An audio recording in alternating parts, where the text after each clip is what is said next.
Hello বন্ধুরা, শুভ সকাল। কেমন আছো সবাই? তো দেখতে দেখতে কিছুক্ষণ আগে আমরা এসে বললাম হচ্ছে ডিউটিতে। এই ডিউটির এখানের ভিউটা দেখো, সকাল সকাল এখান দিয়ে হালকা হালকা বৃষ্টি হচ্ছে আমাদের এদিকে। তো এই তো আমাদের গাড়িটা এখানে রাখলাম, এখানে আরও কিছু গাড়ি রাখা আছে।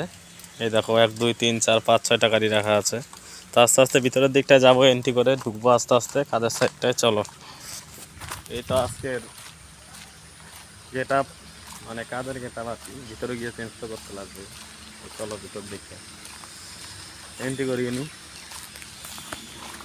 কি গো তোমাকে ছেড়ে একা। এই দেখো ছেলেটা কি রাত্রে আসছিলি নাকি? আচ্ছা, তুমি কি রাত্রে ছিলে না এখন আসলে? আচ্ছা, কিছুক্ষণ পরে চলে যাবে। সারা রাত ডিউটি করছে ছেলেটা, দেখো নিশ্চয় রে। ছেলেটা এমন কিছু খাইস না নাকি তুই? চোখ মুখ শুয়ে গেছে তো।